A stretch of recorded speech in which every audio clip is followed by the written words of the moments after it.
All right, we have with us Uniton Thor, hmm aka Jonathan. I would say it Jonathan. So, was I close? It was close. It was Jonathan Fors. Okay, thank you. Close enough. So, thank you so much for being on the show today.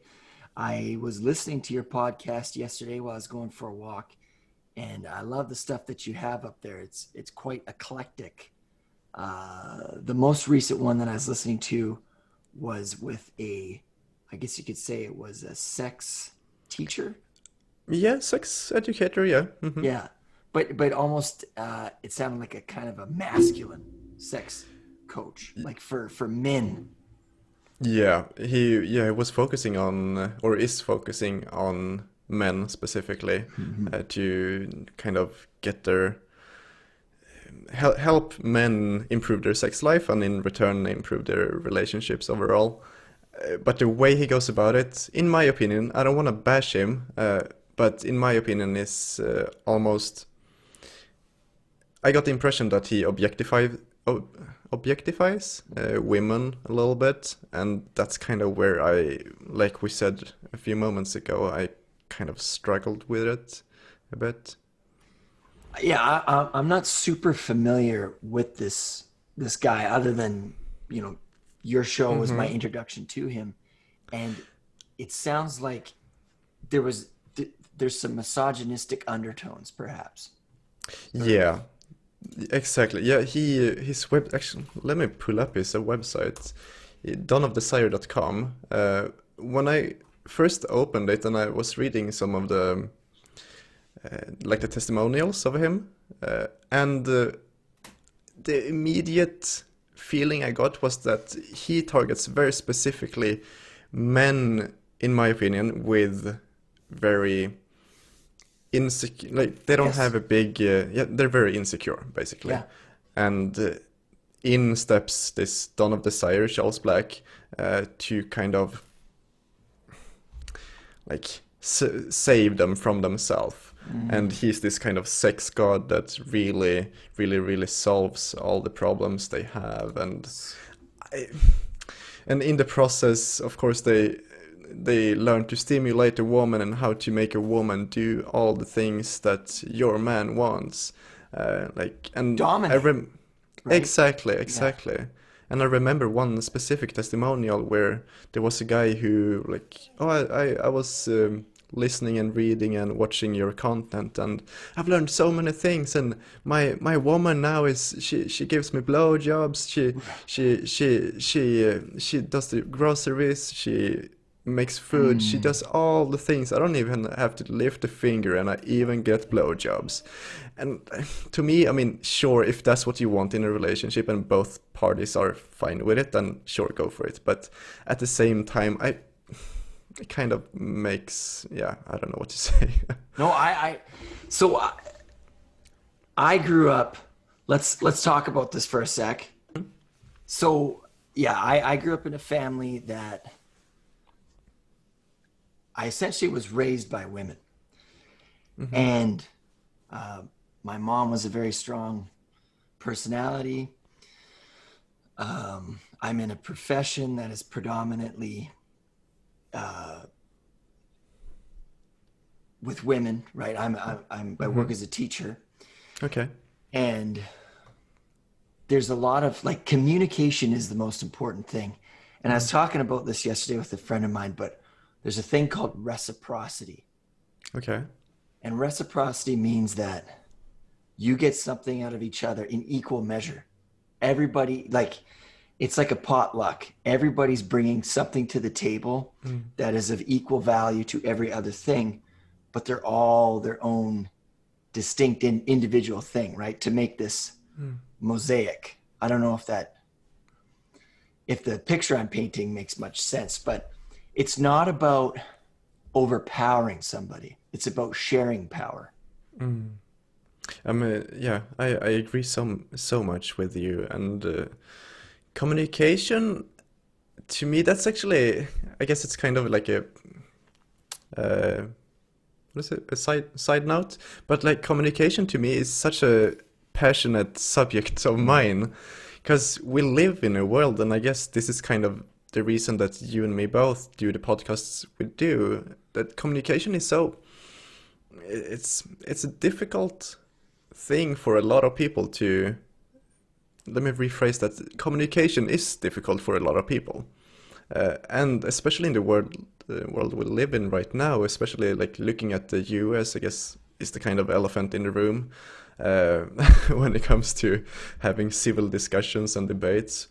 But also even looking at like my home country, Sweden, on both, and I'm thinking politically now, on both like left and right, middle, whichever, there's no there's no actual conversations happening. There's just screaming at each other and heads butting against each other, and there's no like actual conversation that is leading to anywhere. And that just baffles my mind, and I don't know what to or how to do anything about it, or how to let people on both sides have civil conversations.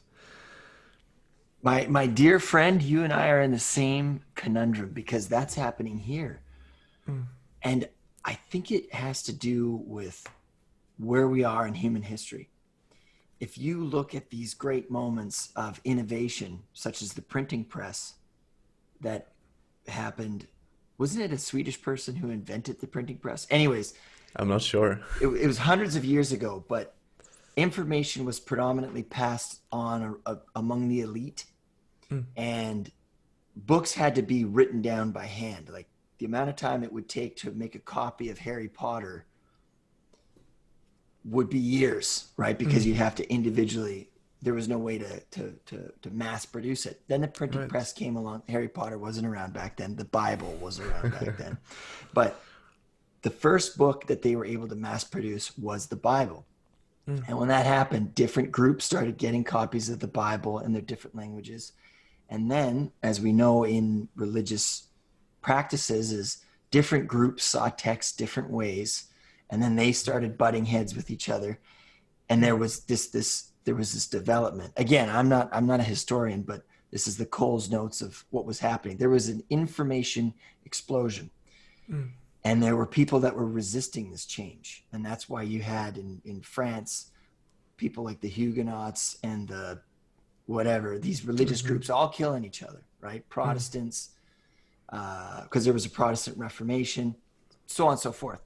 Today, we have the internet, this mass explosion of information. And you can read whatever you want to read on the internet. But what happens there is that you're reading what you already agree with, when really what we should be doing is listening, like you say, to the other side, and just trying to, like you say, it's just a convo. It's just a conversation. Let's have a dialogue here, Yeah. right? The books that I sometimes am so resistant to read, those are the ones that I should be reading.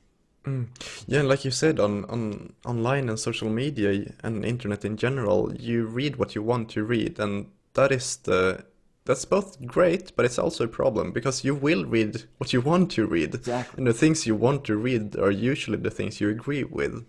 So if another person says something that you don't necessarily agree with, then you will most likely just read the title perhaps and then move on. Yes. And that's a problem. And I think social media is being blamed too much. I think people are blaming social media for the things that are happening in the world we're living in. But in reality, I mean, social media is just a reflection of us, of humans. Because without us, social media and the internet is nothing. There's nothing there if we're not taking part of it, if we're not creating things on it. So to blame social media is such bullshit, in my opinion. Yeah. Well, you reminded me of the Greek myth of Narcissus, and how he just looked at the pool all day and looked at his reflection. Now, I don't know the myth totally, but something happens that is his undoing. But narcissism is this idea of you're so self-absorbed.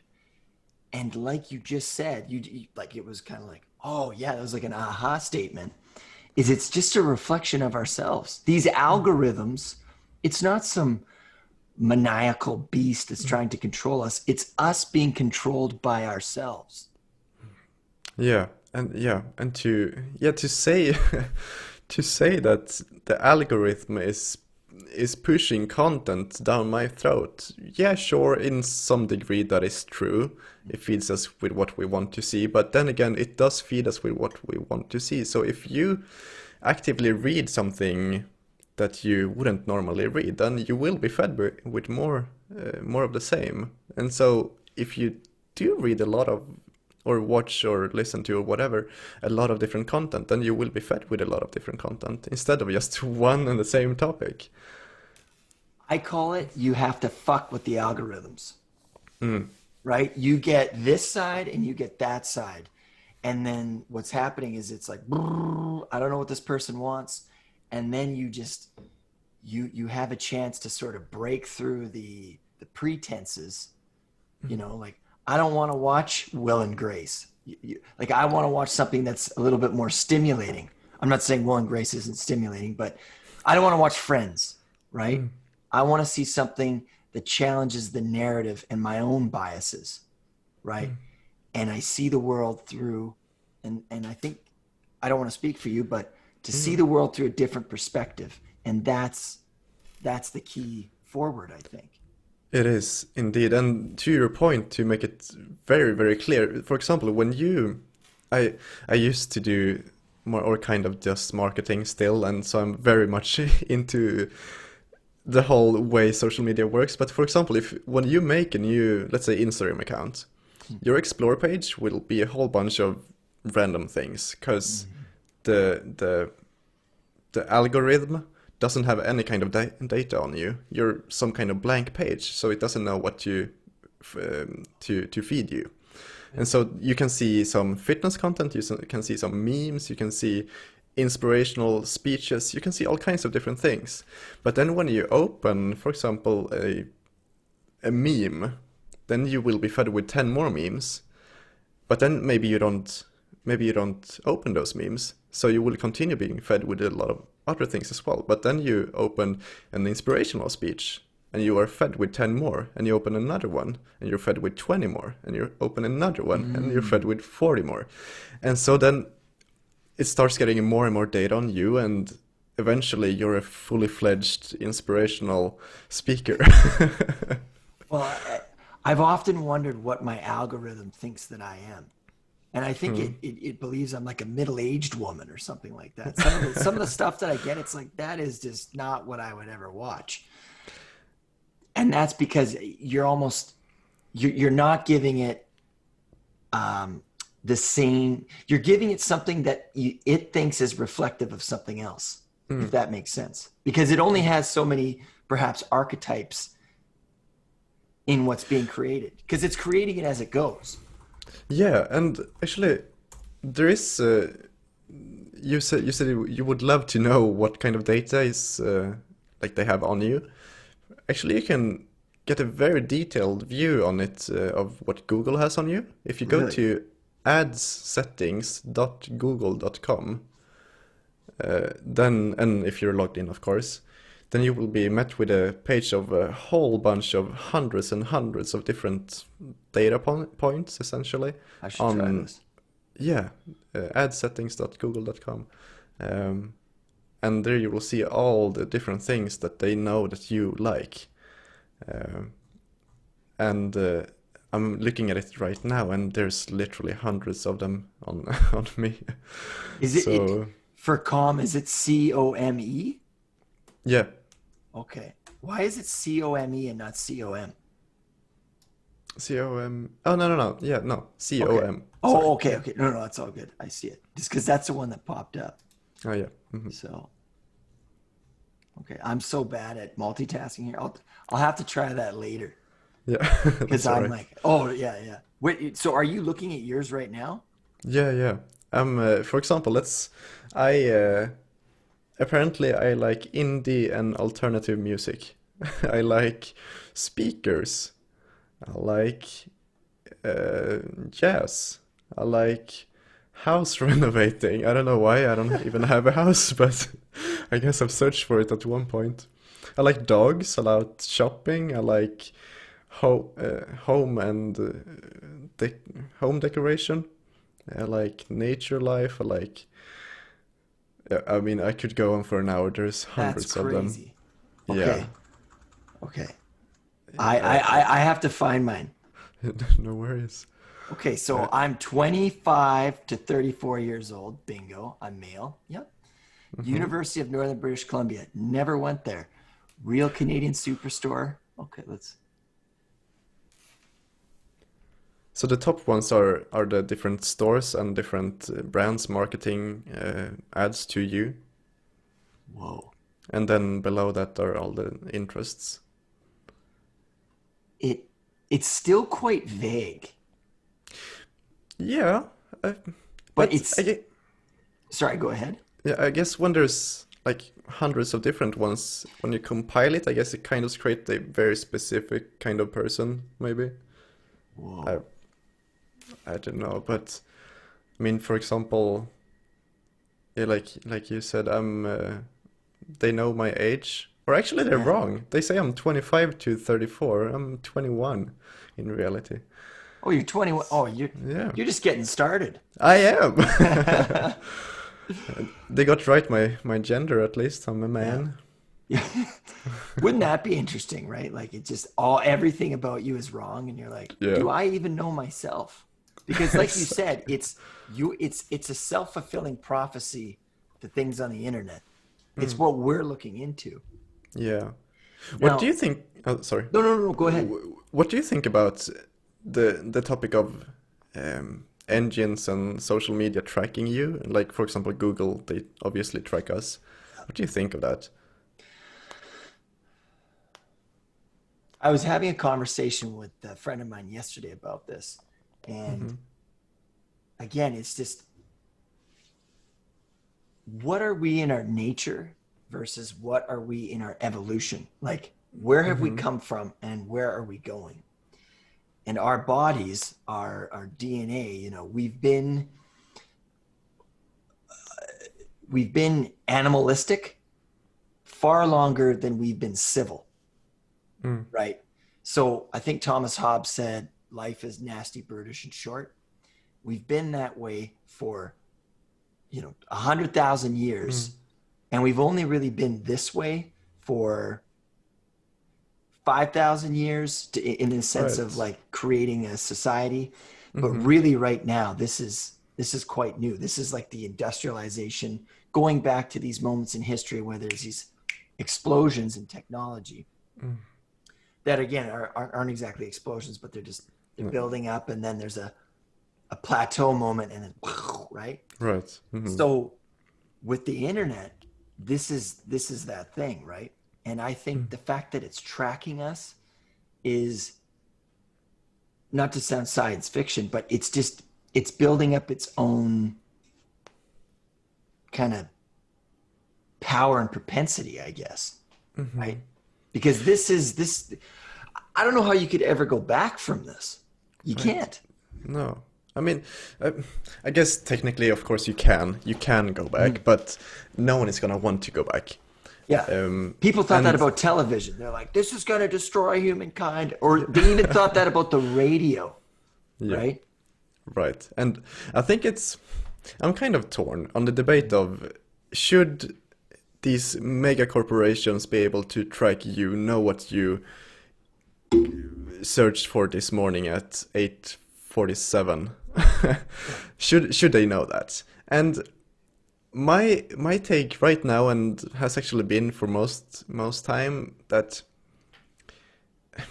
I guess it actually I don't even know what my take is on it, but I think that it is okay because I mean, okay, I do like Facebook advertising. I know it's kind of not like the palm of my hand, but kind of inside and out. And sure, you can target people very specifically on interests and locations and all that, but at the same time, you can't target one specific person in, let's say, Stockholm. I can't target Jonas Andersson Yeah. in Stockholm, because that's impossible. But I can target people similar to him, and that to me makes a very big and important difference. Because if I was able to target one specific person, then sure, yeah, I would see a problem with that. But if I'm able to target a specific kind of group, I think that's kind of okay. Yeah. You want to get the most fiscal, assets out of a person. You want to get the most money out of the most people. Right, right. So for it to cater specifically to you, well, what if you're a minimalist, you don't buy things, then it's a waste of time. But if it's constantly collecting data, well, you're doing the job for it. It doesn't have to do any work, right? And then from those numbers, the ones and the zeros, it finds things that are relevant to you, the individual, based on what you've done. It's like it's this crazy self-automating machine that's run by ourselves. Yeah. And I've actually spoke with another individual called Gary Phipps for my own podcast a few 2 weeks ago or something. And I said the point of people always complain that I don't want Facebook to track me. I don't want Google to track me. I don't want these platforms to track me. Right. But at the same time, they are signed up for these very same platforms. You're And using that it. to exactly, and that to me is so stupid. How can you complain Yes. but then use that very same service? Yeah. I would accept that if you complained and didn't use the service, then okay, yeah, that's a valid argument. But a if great you point. use the service and then complain on the very same um, medium, then your argument is invalid. It's like Because you're suing already using it. McDonald's. It's like suing McDonald's for making you fat. That was Exactly. your choice. You Yeah. made that choice. You could have gone and lived in the woods, right? Exactly. No cell phone towers. There's no 5G, right? But you made the choice to sit here and watch Emily in Paris. That's your fault, You're Yeah. the one watching Netflix. Not you, but I just mean the individual. Yeah. And this kind of dovetails nicely into what this project is about, and that's COVID-19 in the world. Right. And we've all been kind of forced into our homes, and we're having to sit with ourselves. And that makes us, I know we're spending more time on our technology, and I'll speak for myself. I know I am too. And that is something that it's a double-edged sword. There's places in the world, I was talking to a guy from Nigeria yesterday, and the internet and COVID-19 has allowed people, and I'm paraphrasing what this individual was telling me, but we're at a moment when information is coming in. We know we can get information out. And what we're seeing in the way that we live is way off from how lots of others are living. We can do better. We can mobilize. And it's just like the printing press, right? There were people that saw, they realized there was more to their situation. And then they went and they pursued it. And that's kind of what's happening. What this person was talking about in Nigeria in their show, Eye of Africa, which is awesome, by the way. You got to check it out. So I just did a plug for him. I thought, why not? Yeah. But how has COVID-19 been for you? One thing that I've realized now going through a pandemic is that I don't spend a lot of time with other people. As funny as it sounds, I'm very isolated naturally. And if that's a good thing, I don't know, but that's the reality. And because to be completely honest, I haven't changed my life at all. Nothing in my life has changed at all. I guess the only thing changing is a little bit at work, because you need to change things when you work with people. Right. But I'm living my life just as I did 2 years ago. And however, what has changed, I guess, is how people's attitude towards distance.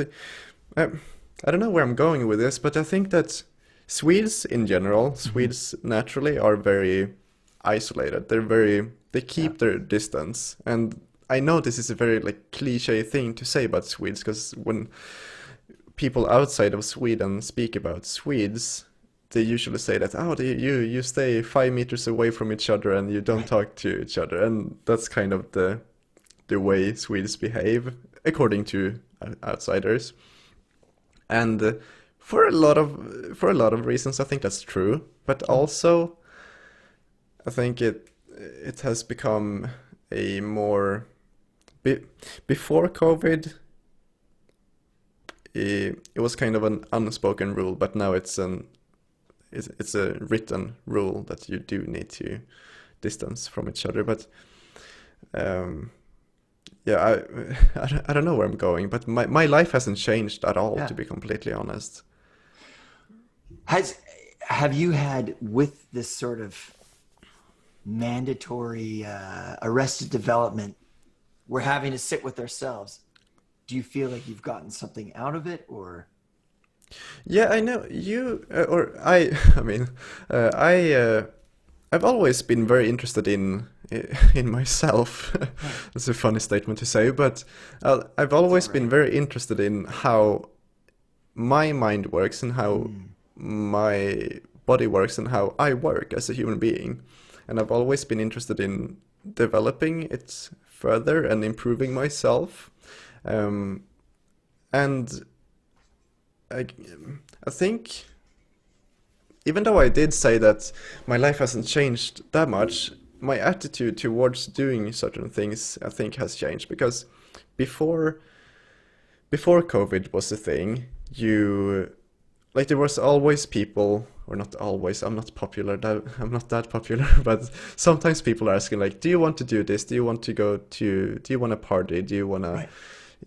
do things?" Uh, and I usually said no most of the time, because I'm not really that kind of person. I'm very happy and comfortable with myself, and I like the company of myself. Yeah, um, that's a fine statement to make.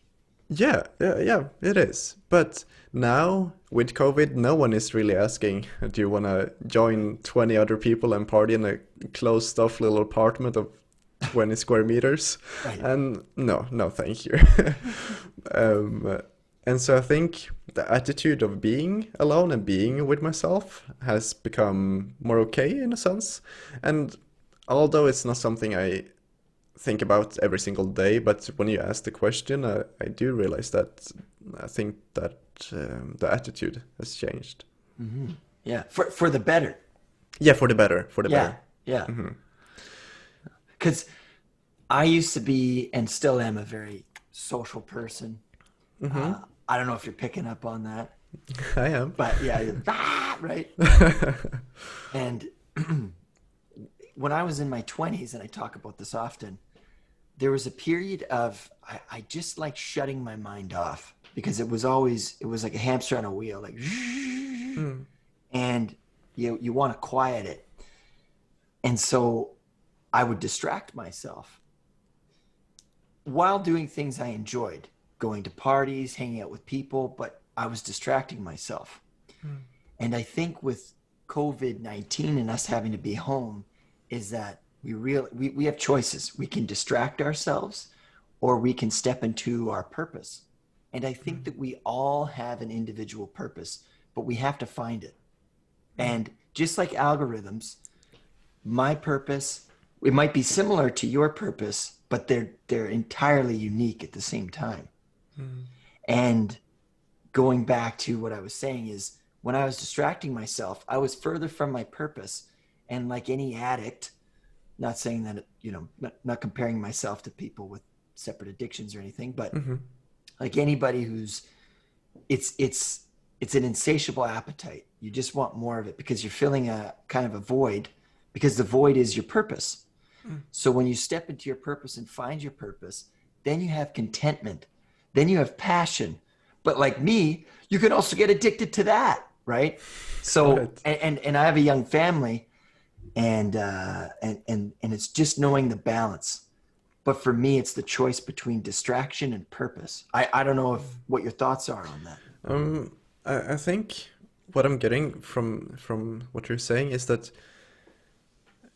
I think when a lot of people, like, there's different kinds of people. There's Yes. like introverts, there's extroverts, and there's ambiverts. I think it's called. I like that. Yeah. Yeah, Omniverts. omniverts, and introverts like myself. I'm very comfortable with the COVID situation because Right. I'm happy here.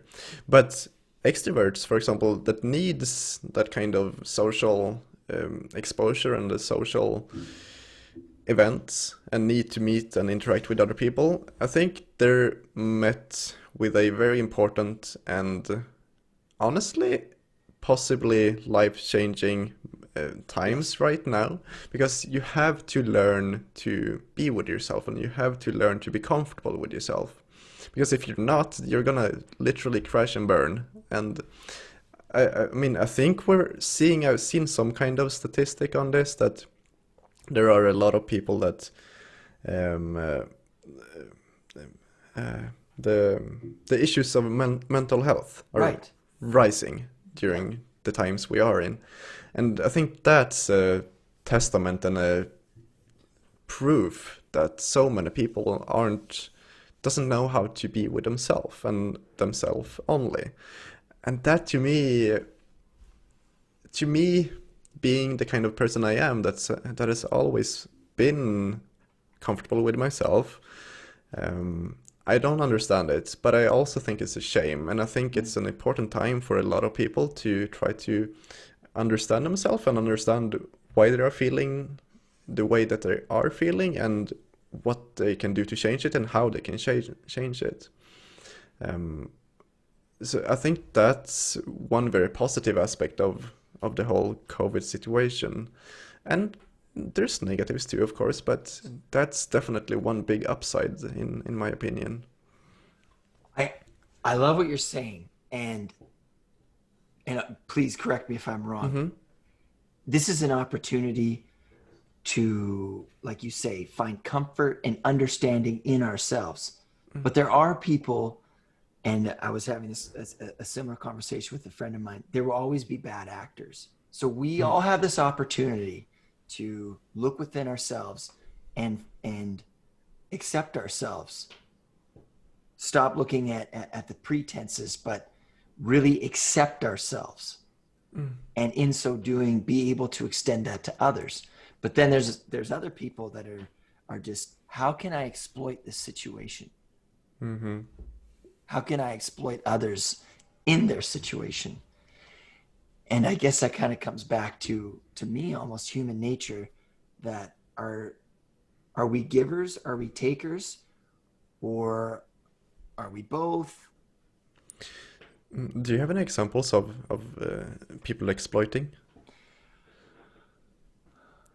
I'd say, and here I am. I mean, I'm the one offering to this, but Amazon. Mm-hmm. Meanwhile, I'm just using that as an example. Mm-hmm. Everybody's buying off Amazon. They're making trillions of dollars. Meanwhile, right. Yeah, exactly. Me too. And all the equipment that you see that I've gotten for this, Amazon, right? So that's actually a good point. Is Amazon helping me, or is it exploiting me? I don't. I'm not sure if I'm not following or not, but I don't see how they would be exploiting you. I guess where I'm going with that is that they're making money off of everybody, and they're taking away from the money that others could be making to survive. Okay. Okay, that makes sense. I understand what you mean But now. but but yet I use Amazon. Do you know what I mean? So Yeah, yeah, yeah. it's all rich coming from me. I think it's a good point that you do bring up, though. How because whatever kind of situation you're in, whatever kind of situation the world is in, there's always gonna be one actor that struggles, and there's gonna be one actor that thrives. And the difference between the two, in my opinion, are the ones that, or the difference. yeah, the difference between the two is that one party adapts to the current situation and one Right. party is kind of stuck and doesn't want to change because it was better back then. Yes. And sure, maybe that's true, I don't know, but you have to adapt to the current situation. And if you go about and cry that, oh, my business is failing because there's no customers that can go to my shop. Well, okay, yeah, that does suck. Of course, I don't want your business to fail, but if you didn't even try to adapt to the current situation, then that's on you. I don't have any sympathy for you. That I'm is a sorry. that is a great point. Do, have you ever heard of a term, a Luddite? A Luddite? You know? They were the people that when the or not the printing press, but the textile thing took off, they were worried that the textiles, these machines, would take everybody's jobs. So they went around breaking them. They're called Luddites. Going back to people who thought radio's out, oh my God, we're all going to lose our jobs, right? It's over. Mm. If you don't adapt, like you're saying, then you won't survive. If you hold on to the way that you think it should be, then you will get swept up in the waves. Mm. It's the old story. Yeah, it's you have to adapt. You know what, man? You could sell your shit on Amazon.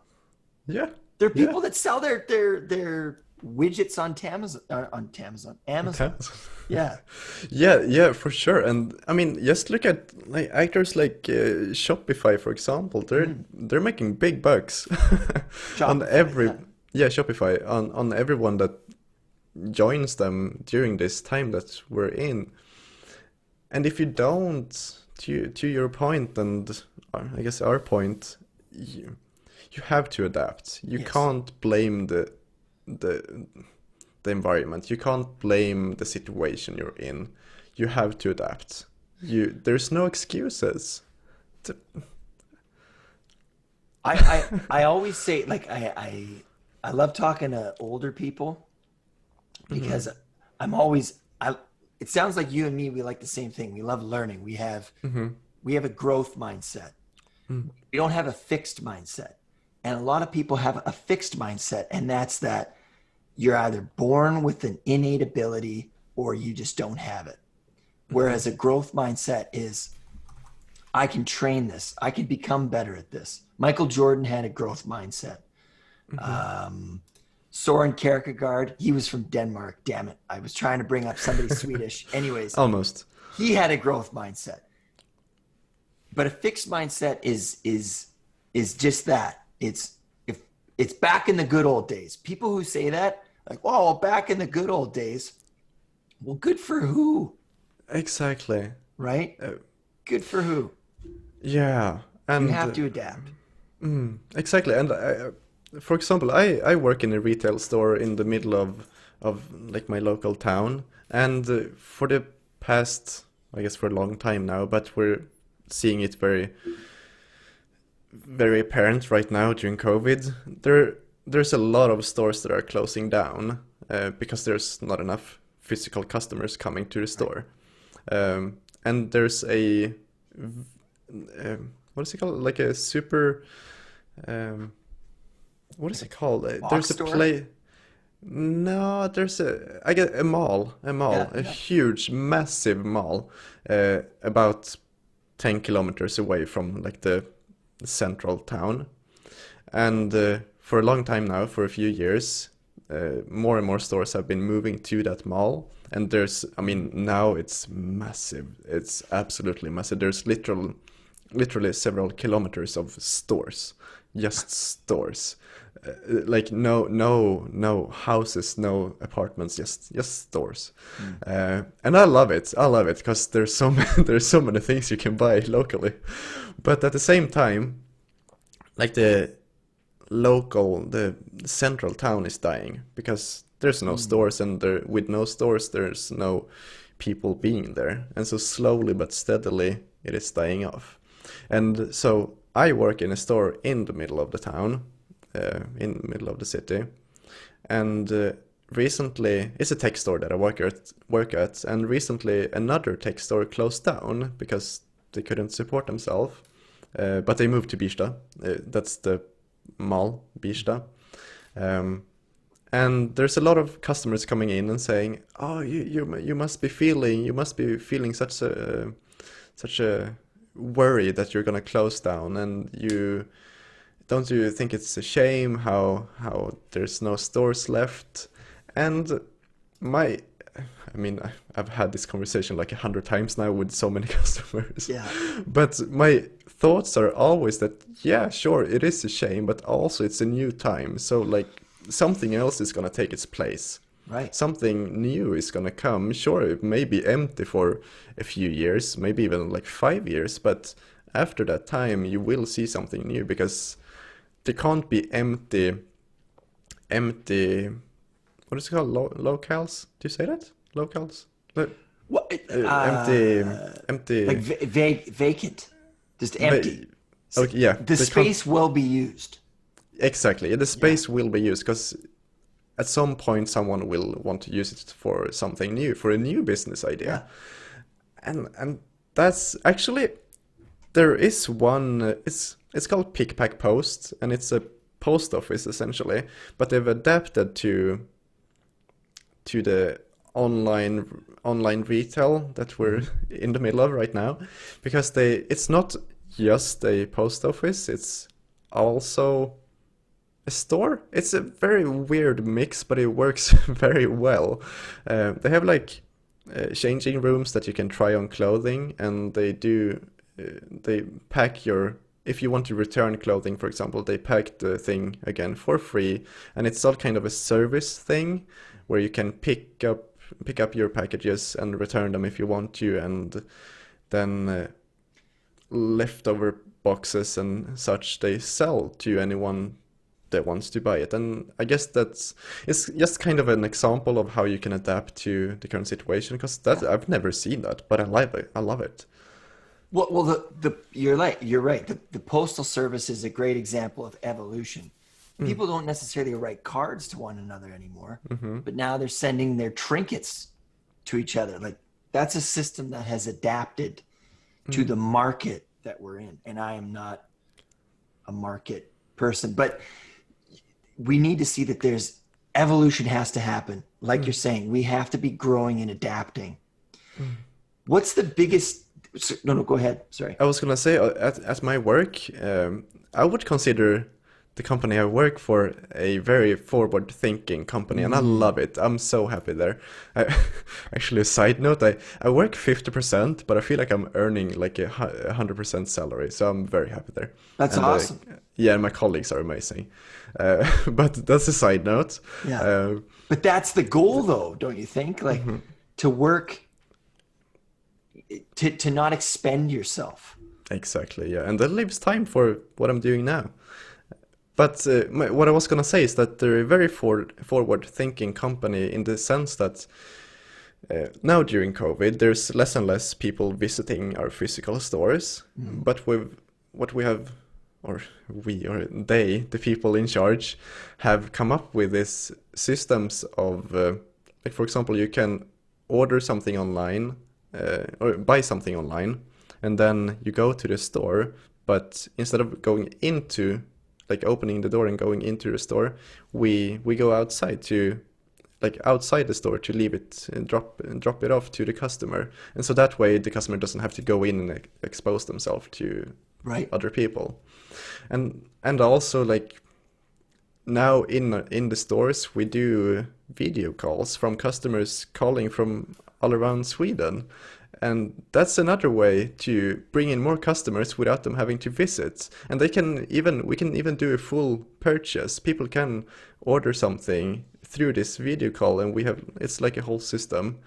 But it's only been live for I think it came sometime during my voice, sometime during November. Abs me. Yeah. Yeah, it came out sometime during November, and there's so many people using it already. That's so intelligent. Okay, so this is what I'm hearing is that somebody would call a store and say you would have like the camera and you'd say, "Hello, how can I help you?" And then you'd go around the store, show them, "Is this what you want?" And they're like, "Yeah." And there's that almost that connection piece. Is that Yeah, is yeah, that yeah. kind of what you're describing? Yeah, it's it's literally, to be honest, it's just like a normal encounter with a customer. A customer walks in, but instead they call in, Yes. and we say, "Hello, how are you Yeah. doing?" And then they explain their problem, and we come up with a solution and sell them something in the process. Uh, and and the good part of it being a video call is that they can show like their home. For example, if they have a problem with their router, that's like the standard problem. Yeah. My router can't connect to this and that. Right. Okay, have you plugged it in? Uh, Have you turned it off and turned it back on? exactly. That's the standard thing.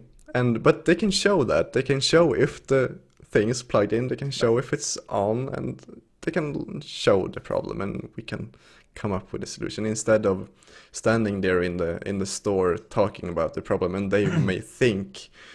I mean, the customer is always right, but they're always wrong. Of course. Yeah, yeah, yeah. They're right about their feelings, but they're wrong about what the solution problem is. Everything else. Yeah. So that's why it's great, because it can be like, show me what the problem is in your house. Okay, this is it.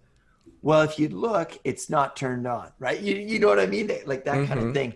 That instant sort of diagnosing the problem because you're there Mm. and with them in the call, and the solution is right there, rather than them coming in and you're trying to guess because you know this industry, but they don't. That's why they're coming to you, Mm-hmm. Right. and they're telling you based on the language and understanding that they have, that you have to synthesize and try to find out what the problem is, versus, okay, what's your problem? This is the problem. Can you show me your router? This is the router. Okay, there's a cable that isn't plugged in, right? You're able to diagnose and solve the problem almost seamlessly on the spot. Right, yeah. And Yeah. yeah, and this whole thing that has gone live, it's just an example of how you can and need and have to adapt to current situation. Yeah. So if you don't, you will fall behind, and eventually you will shut down. And we've seen that happening. We are seeing it happening. What's that saying? Necessity is the mother of all invention. So we've Yeah, been I in haven't heard COVID. that, but I like it. We've been in COVID and everything's shut down. Human beings are amazing creatures because we are animals. Anybody who tells you otherwise Mm-hmm. is wrong. So, Yeah. anyways, necessity is the mother of all invention. Well, COVID happens. We're stuck inside. We have to think to ourselves, what next? And your business just figured it out. They're at home. We can help them from home. And from that, they found a better way of doing things. Yeah, exactly. And yeah, yeah, the point is to adapt. And Yes. I get so annoyed when people complain without being willing to adapt. It's I don't understand. Why do you complain but you don't even try? That even kind of, it brings it back, and I can't even believe we're already at 48 minutes here. Like, Yeah. holy smokes. But Time it flies. brings it back to what you're saying about exploiting weaknesses. Well, you didn't necessarily say that, but you're you're this guy Charles Black, who he looks at weak men. There's something called, I'm No gonna worries, no turn off. worries. So this kind of brings me back to this idea of Charles Black, and again, not to put words in his mouth or anything like that, but it's almost like we're trying to get back to the good old days, back to the days when a man was a man and a woman was cooking and cleaning and all that bullshit, right? Mm-hmm. That's not the way. That's just not where we're going. We can't get back to those days. We're moving forward, Yeah. right? These misogynistic undertones, that's gone the way of the dodo, my friend. For sure, and I think although this goes to a topic of like understanding and accepting, because I think although I assume both of us consider his teaching, and again I don't want to like bash him Yes. because he was a very nice guy, and Yeah. if he listened to this, I want you to know that you were Yeah. a very nice guy. I enjoy talking to you, uh, but At the same time, his teachings were kind of bullshit in my opinion, and it seems like you agree with that. Um, but also, he doesn't think that, and his, I guess, students, you can call, doesn't think that it's bullshit. They believe it to be true, and in their relationship, that brings happiness and joy. And if that's something that both of them want, then Well, who are we to complain? cults believe that they're true. Do you know what I mean? Mm-hmm. Cults believe that, and that's bullshit, right? Mm. Anytime, again, I'm. Let's separate from that. But Mm-hmm. going back to equity Mm-hmm. and reciprocity is, you know, I learn just as much from my wife as she learns from me. It's not just it's my way or the highway, right? There Mm-hmm. are times when I have to make an executive decision, and there are times when she has to make an executive decision. But what it really comes Right. down to me, is insecurity, right? If you're trying to dominate other people, that's because you're insecure and you need to figure that out. That's just Mm. my belief as a counselor, as a therapeutic counselor. Mm-hmm. Yeah, it makes me think of something. Actually recently I started a course on something called for short NLP. It's I think it stands for, or I can barely even pronounce it, but it's neuro linguistic programming. Okay. Um, and I find it super interesting because, like I said earlier, I find it very interesting how the human mind and how the body and how you work as a human being. And it made me think of like the I have the document here, like all my notes, how like everything you think and see and say goes through three specific filters, which they call deletion, distortion, and generalization. Mm. Um, and just to explain it very quickly, deletion is essentially like the brain excludes all information not relevant to the task at hand. And distortion, uh, filter number two, is how the brain perceives different objects in the world. For example, if you see a snake or if you see a branch laying on the ground in the woods, you may think that it's a snake because at some point you experienced a snake biting you. So Mhm. your brain distorts that branch into thinking there's something dangerous. That's distortion. And Yeah, yeah. generalization um, uses past information to uses past information and experience to understand future events. So for example, it's I guess driving is a very good example. If you always drive one way to work from your home and there's this intersection where there's never any cars, so you just go straight ahead Yeah. because it's safe, no one's there. But then one day there's another car that goes the opposite direction and you crash. that's Mm. that's the result of your generalization, that filter. And mhm. What what you're describing, have you ever heard of cognitive dissonance? Yeah, I've heard of it. I don't really know what it is though, but Well, cognitive dissonance is, let's say you thought everything, let's say every apple you've ever had was bad. mm. Okay. Every for what how I don't know how the hell that happens, but anyways. And then one day somebody's like, "Hey, try this apple." And you have it, and it's the best fucking apple you've ever had in your life. Then you're like, "Whoa, everything I know about apples is probably wrong." That's Mhm. cognitive dissonance. So exactly what you're saying, there's deletion, distortion, generalization. And this cognitive dissonance to me is the next step. That's when you have to integrate, right? You have to take this Mm. new information and you have to disassemble your generalizations to make it fit. Or if you don't make it fit, then you live at odds with this new information.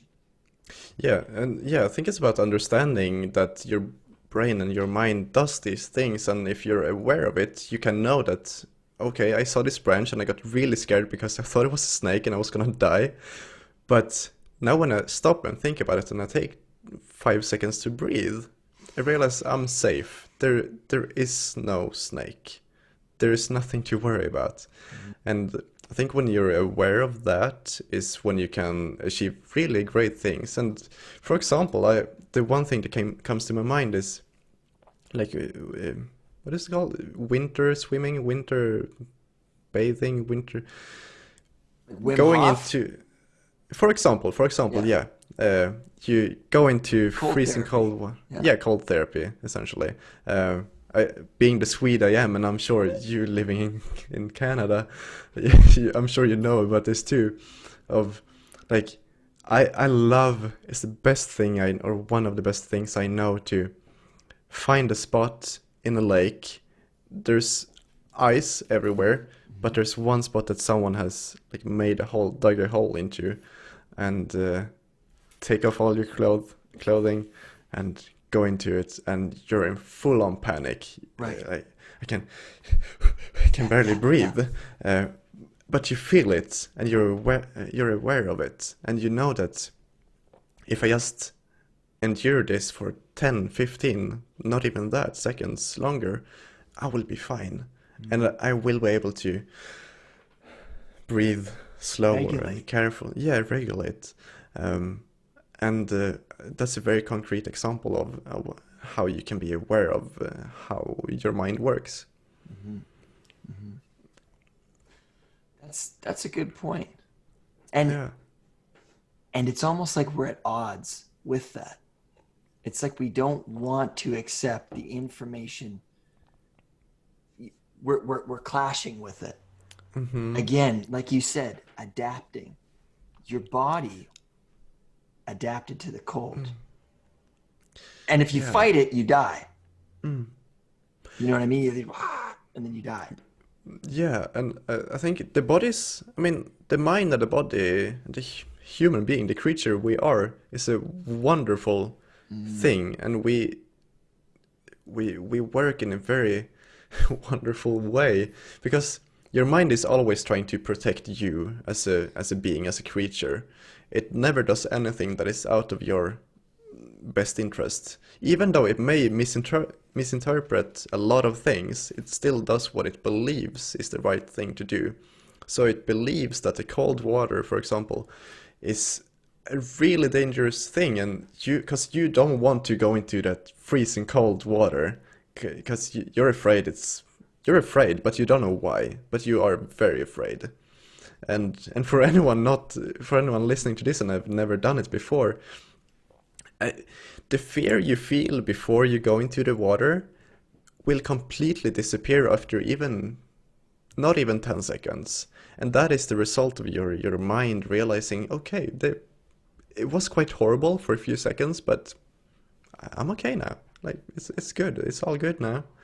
And there's taking that to all kinds of different things. You can do so many things that you didn't believe you were capable of. And I can go on and on about this, and it brings me to another point of how there's so many people that can achieve so many wonderful things and great things in their life, but they don't even know it, and they're limiting themselves. I guess it's called limiting beliefs, and you think that you can't do this because you think that you can't do this because there's always some kind of because there's some reason to everything, but that is just your mind coming up with excuses. And actually there was some, I don't remember where it was or where I wrote it, but there was some part of the course I'm taking here in NLP that explains this very event of coming up with reasons and always having some kind of because, uh, mm, mm. and An excuse. an excuse, yeah. Yeah. And yeah, it's a shame I can't remember where it was, but yeah, mm, There's you're bringing a quote to mind that is not mine, but the treasure that you seek to find is beyond the cave you fear to enter. Meaning that, hmm again, we've talked about purpose, and we have so many excuses not to do something. I have so many mm, excuses. You know, I have to feed my family and stuff. But this is what I love doing, is talking with people and learning stuff from them, because you've given me so many wonderful things to digest. hmm And but I come up with excuses. Oh, I have to work, and Mm, there's so much of us we're afraid to jump into that icy cold water. But once we jump in, we find out we're okay. And I think it taps into our primitive nature, and that's that if I do this, I might get kicked out of the group, and it's very scary in the wild woods. mm. I could die. But then you make that leap, and then you find out, oh my God, I didn't die. Right. Yeah, exactly. And I mean, I'm a very active guy. I love working out in different ways, and I love running. It's literally my therapy. It's the best thing I know. And I do it every single day at the very latest 7 a.m. in the morning. And I start every single day like that. But even though I do that, and I've done it for the past few years now, every single day is a struggle. I wake up, I see the time, and oh no, not again. It starts And again. Yeah. yeah, it starts again. Not today again. Why do I do this? And I hit the snooze button. I do most of the time. But at the very same time, eventually I do get up because you have to get up at some point. Um, and I do get up. And sometimes I sit on the bed and just like being all naked and just, what am I doing with my life? Yeah. But then eventually I do get dressed and I do get out to run.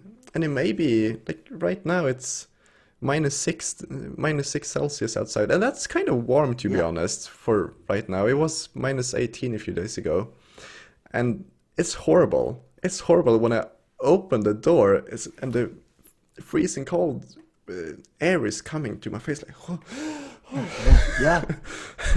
and sometimes like even I'm sure you know too, your nose kind of hurts when you first breathe in. And but my point is that it's horrible. But when I have started running and when I do start run and when I'm done running, I feel amazing. My Yes. voice cracked again. And